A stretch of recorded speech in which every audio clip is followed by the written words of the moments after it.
Should I leave that honey super on for winter, or should I take it off and enjoy the honey? What's up? I'm David Burns, EAS Certified Master Beekeeper. I'm working hard so that my videos can answer your questions. I'm wanting my videos to bring you in to the community of beekeeping, and I want to give information that can help you, and I want to give information that can answer your questions. So I'm working hard on your behalf. I hope you appreciate that.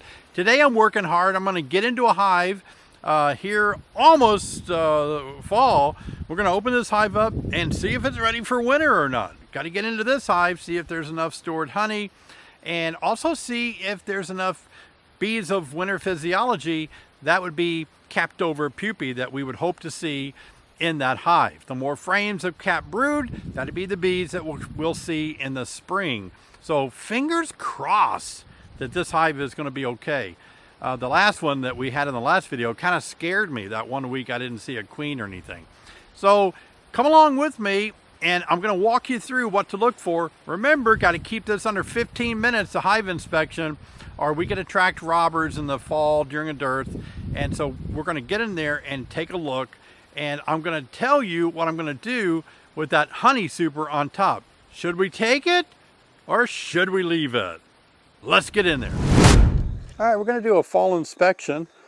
And when you do a fall inspection, you have to do it sort of fast. Don't want to mess around. You want to get in there, take a look, get out. We got a super here.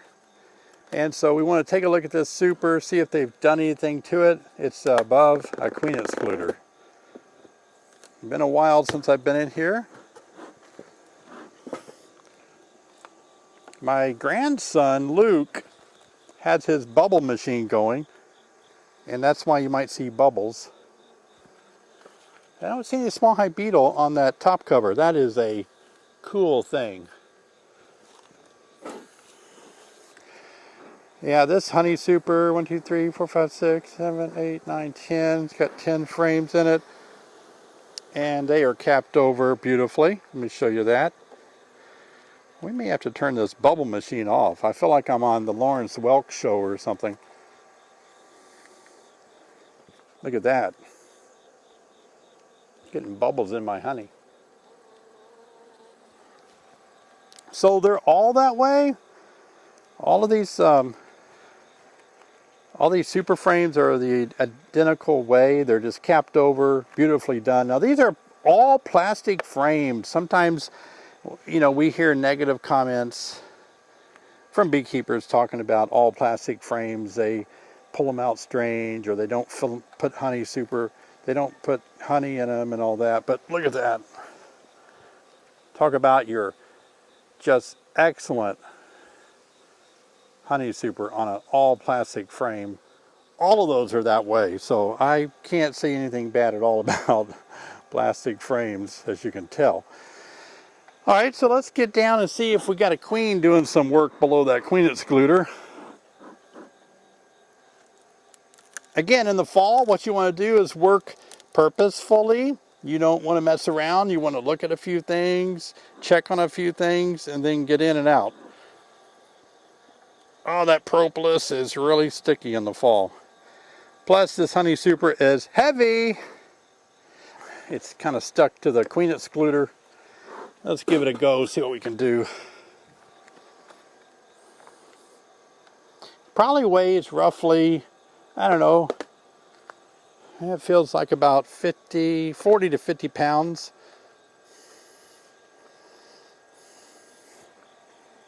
Yeah, that's extremely heavy. And there's just no good way to manipulate a frame full of honey. It's a back breaker, it's a back herder. Get the name and number of a good chiropractor that is in your area. If you're going to be lifting up a lot of honey supers, you need somebody to help you with your back. That comes from a lot of years of experience. Normally I pick the one up against the wall and work my way over. But today I'm wanting to work kind of fast because it's fall, or almost fall.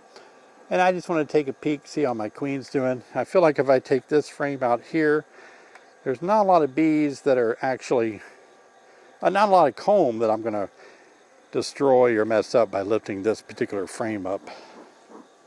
I am wearing a suit and gloves just because this time of the year I do have to work faster and bees are all home, and so you've got to really get in and get out. That's my opinion. And I've done a lot of late summer, fall inspections, so I know how quickly the bees can kind of turn sour on the fact that you're in there when they're all home, not much foraging going on.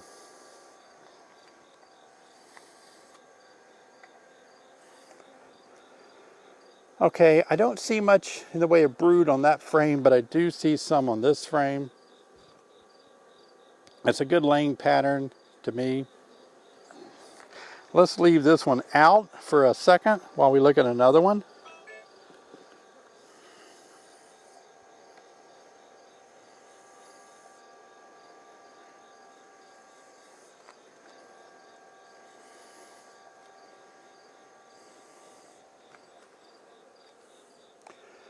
Drone brood only.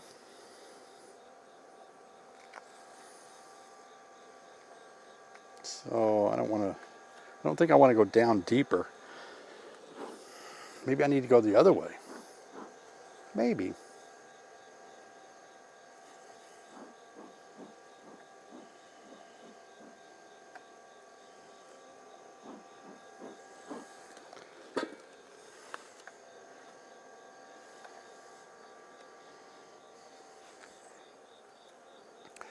Yeah, another frame of good brood pattern, so we're happy with this queen. And it looks good. Got a lot of bee bread around it and pollen. Same on this side too. So this colony, let's look at one more. See how much, I mean there's two deeps and there's more brood in the bottom deep, I'm sure. But we're just looking at the brood. Now all the brood that we're seeing here is going to be brood of winter physiology. That means everything that we see under the cap cell, we will see these bees again in April. They live 6 to 8 months. And so it's exciting to see frame after frame of cap brood. Look at that frame of cap brood. It's a lot of cap brood on that side and a lot of cap brood on this side. All bees that will be emerging between now and another week or two, and those bees will live until April. Let's go one more, see if we can see some more on this frame. Nope, not really anything as we get away from the brood nets, kind of a smaller amount. Same, smaller amount, but you can see they're still laying, that's good. I could take this off and go deeper, but all systems are go. This hive is ready to be continue to be fed, and by continuing to feed it, we're going to continue to see more and more brood, more and more eggs laid, more and more brood. So we'll feed them for about another 2 weeks until we have our first frost, and it starts getting colder, and then I may hold off on feeding them until I put my winter bee kinds on late November to mid-December. Let's get this frame of pupae back in the hive.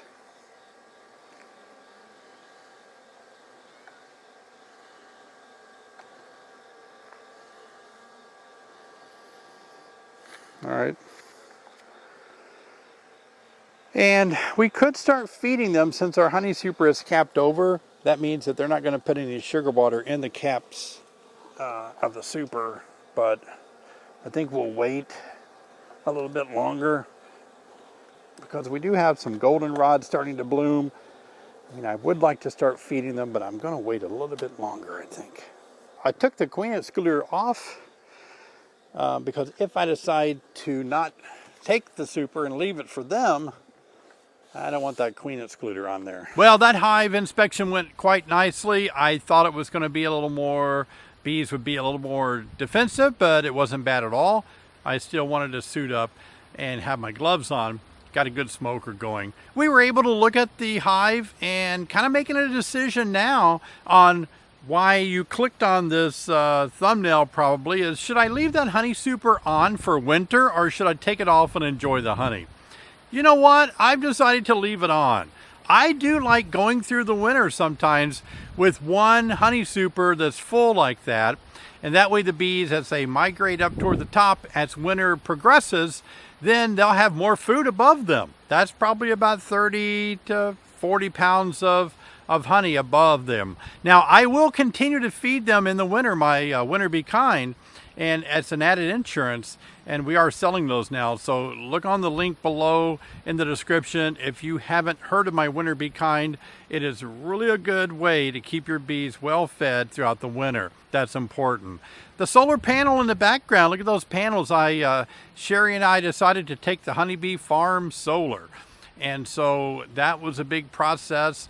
It's not all complete yet. We got the panels installed here, but still a lot more steps to go through. But we're excited about that. Trying to be a little more conscientious about energy, and also maybe if we live long enough, save a buck. So we'll keep you up to date on how the solar panels go. I know a lot of people today are moving that direction, and a lot of you may have interest on how it works for us, and we'll keep you posted on that. But please subscribe, click on the bell. You'll be notified each time I make a new video, and give me a thumbs up and let me know you enjoyed this kind of content of me opening up hives and showing you my evaluation and preparation for winter. I'd like for you to keep watching these videos. I'm going to keep showing you how to prepare your bees for winter. Here in Illinois, we've only got maybe 2, 3, 4 weeks tops before we're going to be done with inspections. We've got to wrap it up, get out of there. It's going to turn pretty cold. So seasons are changing. So follow my videos in the next few weeks. I'll help you get your bees ready for winter. Okay, so thanks for watching. I'll see you next time.